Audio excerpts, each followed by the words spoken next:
क्या आपको पता है कलिंगा के युद्ध के बारे में? कलिंगा के युद्ध को भारत का एक बहुत बड़ा और बहुत भयंकर युद्ध माना जाता है।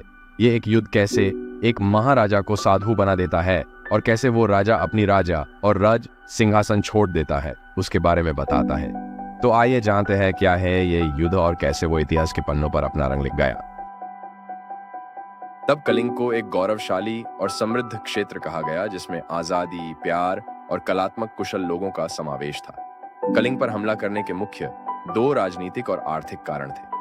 अशोक के दादा सम्राट चंद्रगुप्त मौर्य ने एक बार कलिंग को जीतने की कोशिश की, लेकिन वह असफल रहे। सम्राट अशोक के पिता सम्राट बिंदुसारा क्षेत्रीय विस्तार की प्रक्रिया में थे और कलिंग को जीतने की कोशिश कर रहे थे, और सम्राट बिंदुसारा की मृत्यु के बाद सम्राट अशोक ने कलिंग राज्य को हड्डी कर उसे अपने राज्य में मिला लिया। लड़ाई शुरू होने से पहले अशोक ने कलिंग के राजा अनंत पद्मनाभन को एक पत्र भेजा था, जिसमें अशोक ने कलिकलिंग की एक स्वतंत्र सामुदाय गणराज्य की सेना का नेतृत्व राजा अनंत पद्मनाभन ने भी किया था। लड़ाई धौली की पहाड़ी पर लड़ी गई थी। अशोक और उनकी सेना ने राजा अनंत पद्मनाभन की सेना के साथ एक खतरनाक लड़ाई लड़ी। उन्होंने मौर्य सेना के लिए कड़ा विरोध का प्रदर्शन किया। कलिंग का पूरा शहर युद्ध में और हर कोई मौर्य सेना के खिलाफ लड़ने के लिए आगे आया। हालांकि उन्होंने विरोध किया और बहादुरी से लड़ाई लड़ी। वास्तव में कई उदाहरणों में कलिंग के राजा अनंत पद्मनाभन की अगुवाई वाली सेना विजयी होने के नजदीक थी।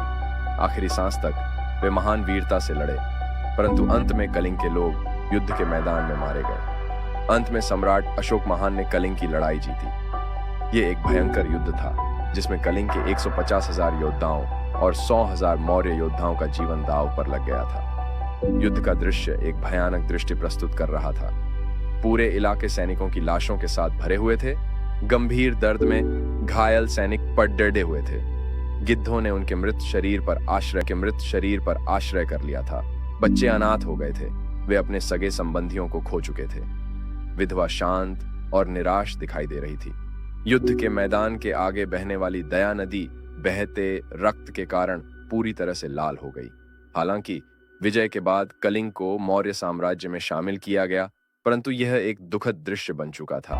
यह मौखिक इतिहास में कहा जाता है कि कलिंग की एक महिला युद्ध के बाद उसके पति, पिता और पुत्र को उससे छीन लिया है और अब उसके पास जिंदा रहने के लिए कुछ भी नहीं बचा है। इतिहास में यह युद्ध एकमात्र उदाहरण है जो अशोक जैसे कठोर शासक के दिल में पूरी तरह से बदलाव लाया।